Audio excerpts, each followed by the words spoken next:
Hi there.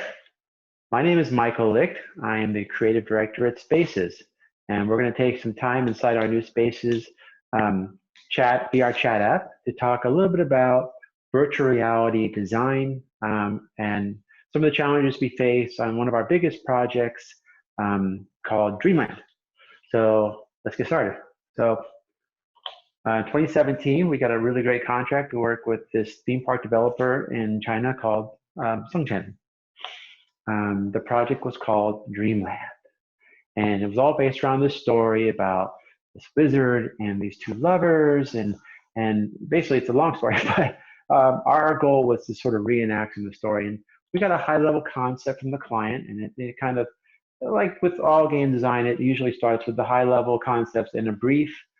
Just for the record as well, I have a background in console development as well as VR. I spent time at LucasArts and Electronic Arts designing typically first-person shooters and third-person action adventures. So this was an interesting challenge for me. So, and we'll get into some of the difference between typical console design and maybe PC design as in how it relates to and how VR is different. So let's change my position a little bit. Great, cool. So this was the high-level brief from the client. Guests enter a breathtaking world of pre-incarnation where they are endowed with magical powers and embark on a one-of-a-kind, mind-blowing adventure. Um, so magic, we get to cast spells. Cool, right? That's why I'm wearing my wizard hat today. Guided by the wizard god Zhurong, the journey leads through numerous fantastical landscapes as my son washes his dishes in the background. Thank you. As guests must attempt to free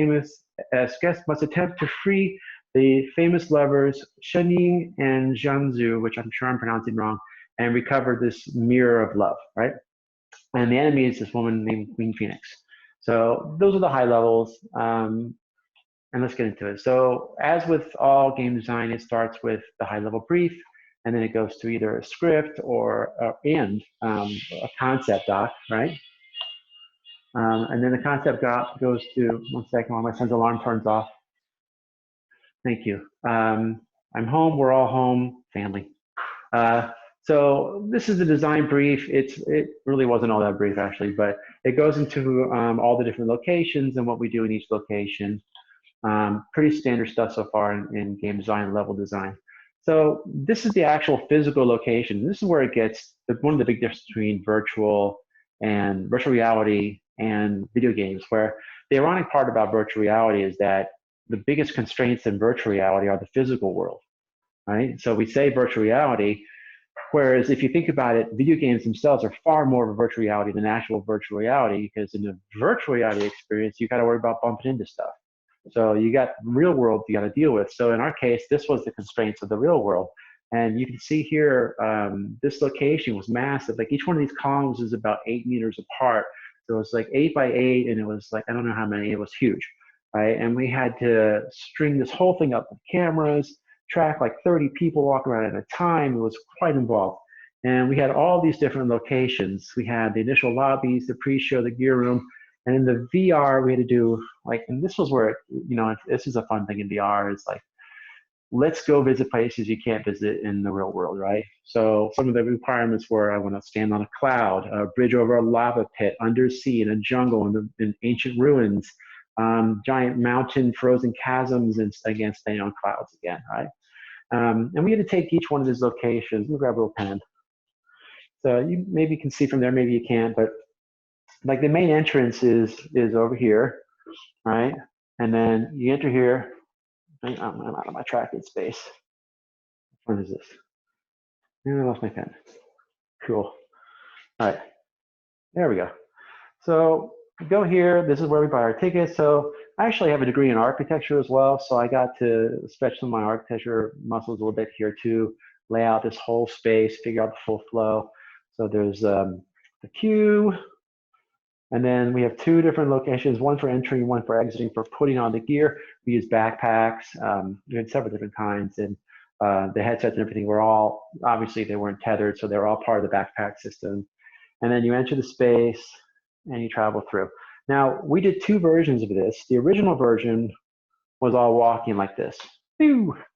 The final version, we ended up going with a dark ride cart experience instead.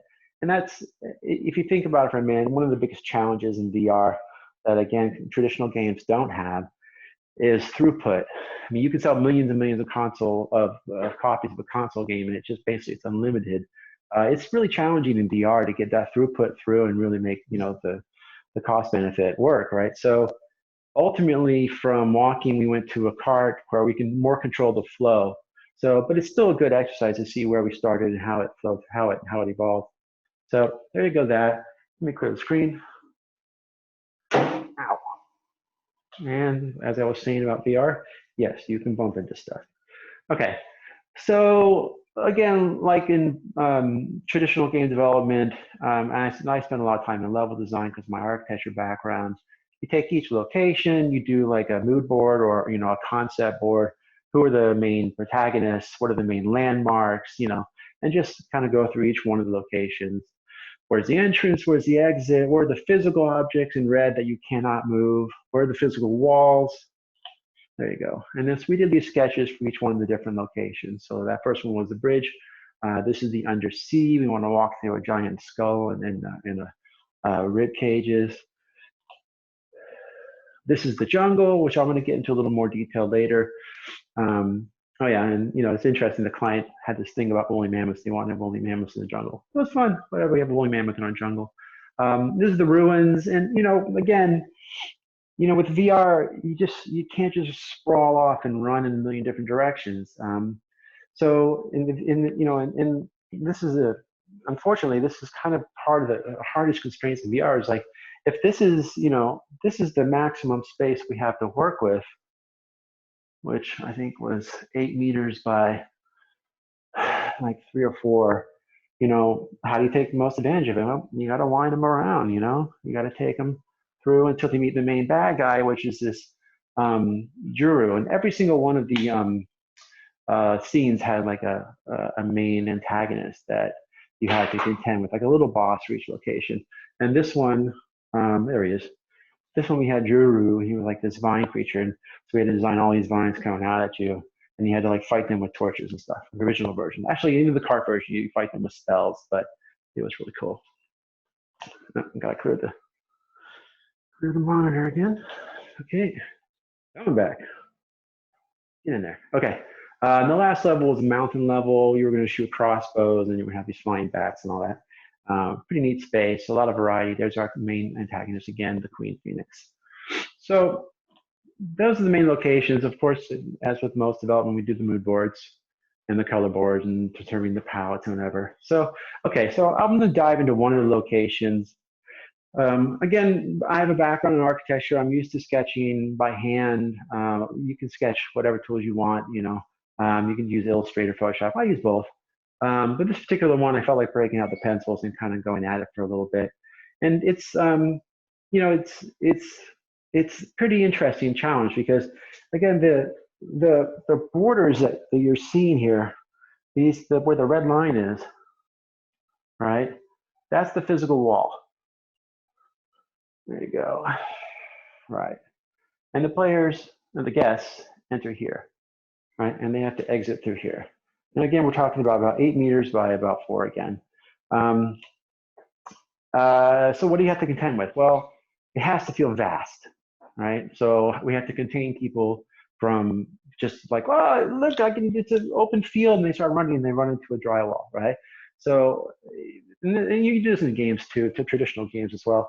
But how do we, provide through the architecture and through the environment what looks like an area where you shouldn't go in the boundaries, right? So, there's, I'll show you the image of the actual final space in a second. But, through berms and bushes and rivers and what have you, we defined, where you can and can't go. It's physical, literally physical, right? Like each one of these little circles and lines here is some way, whether it's about up to your knee or about up to your waist, depending on where they were. Actually, it had to be at least up to mid-height because there's nothing you could trip on in VR. Another fun challenge in VR. But all these things have like physical representatives in the physical world, right? So this is a tree. You walk up and you touch it, and you've got you can feel the tree, right? Tell you what, let me show you something. So,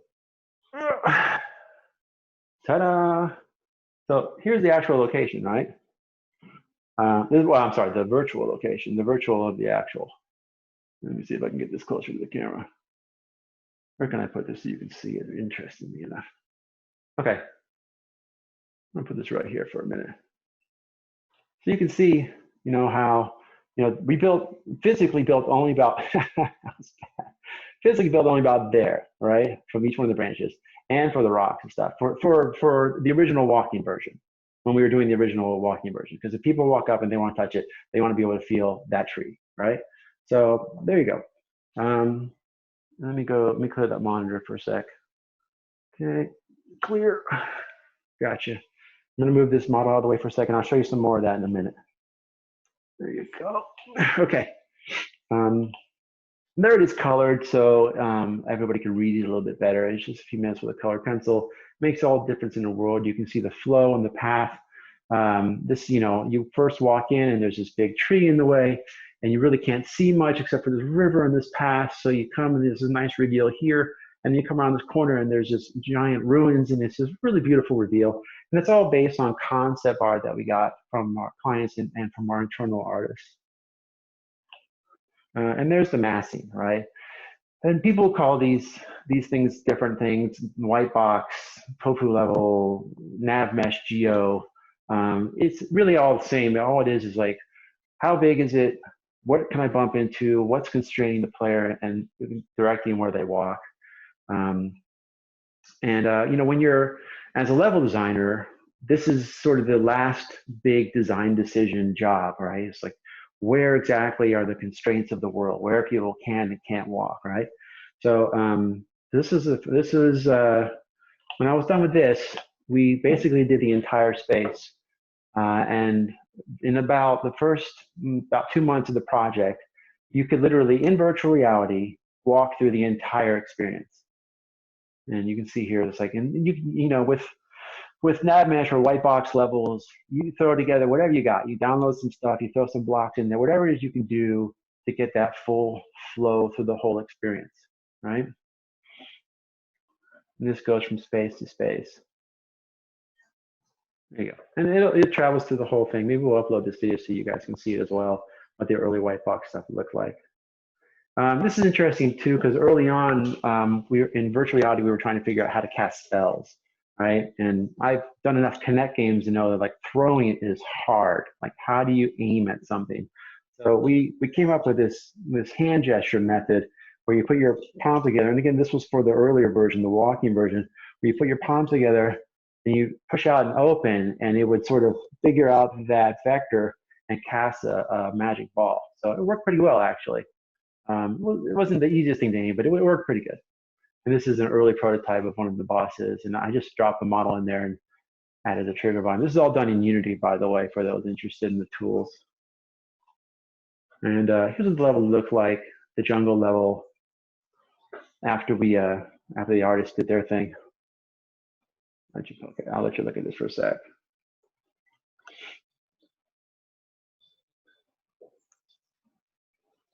Here's that first reveal I was talking about, where there's our woolly mammoth I mentioned earlier.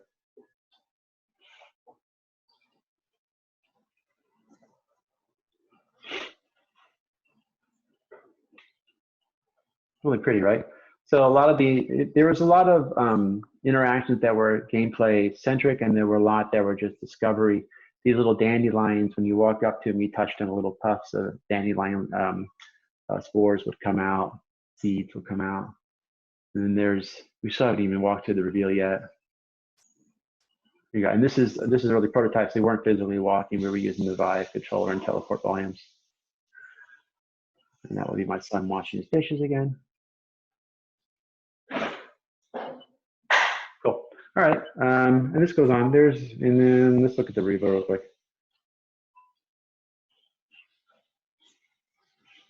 Human scale, so we can see the reference. Cool. All right.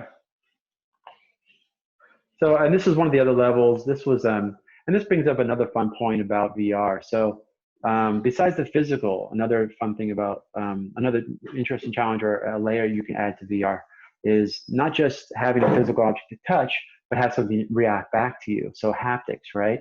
So we had programmed a lot of haptics in these environments in the early walk around version where you step on pads and they would shake and blow wind, blow water like that. The woolly mammoth you saw earlier, when you got close to it, I had a trigger that would make it grab some water and spray it in your face. And in the physical world, we had a little sprayer. And when you got near it, it would spray water at you. Anybody who did our Terminator experience might have noticed that where if you shoot a water tower, it would spray water on you. Same deal, right? And this one, I was like, well, what can I do to interact with the players? So this was kind of neat. In the game, I had put these little pressure plates on the ground. And when you stepped on them, a dart would come out and it would stick right in your face, right? It was funny. And people would be walking around like Steve Martin with a big arrow in their head. And so for the physical world, we had pressure plates on the ground as well. That was the design, and a puff of air. So as you were walking through this physical space, a puff of air would hit you in the face, and you would feel that along with the dart. And so you would see the dart in the virtual, and you'd feel the puff of air in the physical, and it made a really great haptic, experience. There's a dart. You step on it. There's a little poof. Yeah, and then you got a dart. I don't know. Yeah, you can see the dart. Cool. And then, the last thing that was part of the challenge was getting like how you lay out all the worlds and how you travel between them, because the virtual worlds were much larger, obviously, than the physical. And each one of these locations, like when we were working on, like, for example, here's the jungle right here, right? Like here's that the building that we enter. Here's where we started. Here's the first tree and the second tree. But the whole world is huge, right? There was like bushes out here, and a woolly mammoth was standing over here. That's my mammoth. Oh, it's not bad actually. It's a mammoth. And then there was mountains out here. So all that was constrained inside this physical, right? So we just had to keep that in mind as we're throwing this together. It's like each one of these locations has to be massive, but you can only walk in a small island of it, right? So cool stuff. Oh, I got to race again. Hold on. Race, clear, monitor. Cool. And this brought up another interesting challenge, and this is another thing about VR that always gets it's always interesting. A lot of people don't think about it until it's too late. When you're dealing with big spaces, right? Like we had these large rooms, right? And then you got a person, you got like two people, right? You got one guy here, one guy here. Now, in most video games, you just, people can teleport and fly around, portal, whatever, and it doesn't matter. You can go from what's a red? What purple will do. You can go from this space to this space in a virtual reality, in a regular video game, and it doesn't make a difference, right? But in VR, if your physical body is standing here, but your virtual representation is here, this guy here is gonna bump into you. Right? He thinks that you're down here, but the reality is you're here. So that's a huge challenge. And so we had to come up with all kinds of systems early on. Like, how do we move people through these worlds at the same time, right? So they don't bump into each other. You can teleport everybody at once, and that's it. You can't teleport people one at a time because you don't want to bump into the physical body, right? So here's that space again, just to show you. And keep hammering this one concept home. There's our little virtual space. I can sort of walk you through. Isn't that cool? And there's the ending, right? So there was that first reveal. That's where the mammoth was. Come through here, and there's your the ruins that you enter and you go in, right?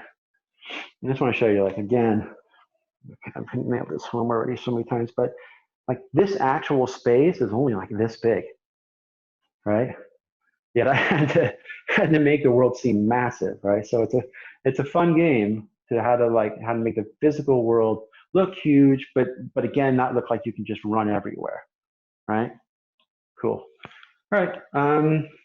And the last mechanic that we had was the spell casting. Since we went to a cart from the hand, and we couldn't have people casting spells because there was someone right next to them. Like you'd have one dude sitting here, and another guy. Oh, it's not drawing. Oh, wrong pen. Sorry. You got another guy sitting right next to him over here, right? This guy swings his arm to the left, and he's going to bop that guy in the head. So yeah, we gotta keep it contained. So we came up with a system where you sort of drop your hand, and wherever you look, you know, that's where the spell would cast. And I even had like a bit of an auto aim kind of thing going on. All right, and there's the cart. So this is the physical cart we went to. Another huge challenge, I think I mentioned this earlier, is throughput. You can sell millions of copies of the game, but VR lives and dies by throughput. And the quickest way at the end of the day for us to get people in and out of this ride, put them in a vehicle, push them through, right? Just keep them rolling. So this is what the, I'll erase that. This is what the space looked like as we were setting it all up. Oops, sorry.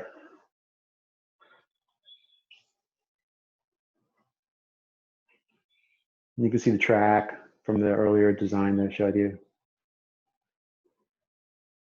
If you watch the carts carefully, so as part of the level design, you have to actually, we had to program in the movements of the cart. So as I go to the space, like if we're settling down, we're dropping from a height, I raise the car up subtly like that, you can see. And then when we got to the fall part, I dropped it kind of fast. So it felt like you didn't feel it going up, but you felt it fall, right? When we were, there's one part where we're flying and I can tilt it left and tilt it right. And there was, you were rotating. So you can see all the movements of the cart. Fun programming all this together, putting all this together. A little too fast. Wow, someone's going to get hurt. This is early on before we really slowed it down a little bit. All right, we're going to stop. That was early on. All right. And there's the space, and just to show you, again, throughput. My job, one of the earliest things was just to figure out that flow and how many people we can get through, how many carts we can get traveling through. And if you look closely, you can see the all the carts going through one at a time. These are all the little fairy carts. And this was all, I think I did this in Maya and just time. Oh no, I did this in Unity on a curve. And like, how many carts can I get through and keep the timing, right? Which was an interesting challenge. That's it. Appreciate everyone for stopping by and having a look at some of our design experiences on Dreamland Project. I hope you're enjoying our new Spaces VR conference app. And stop by again. We'll see if we can make some more of these. Thank you very much.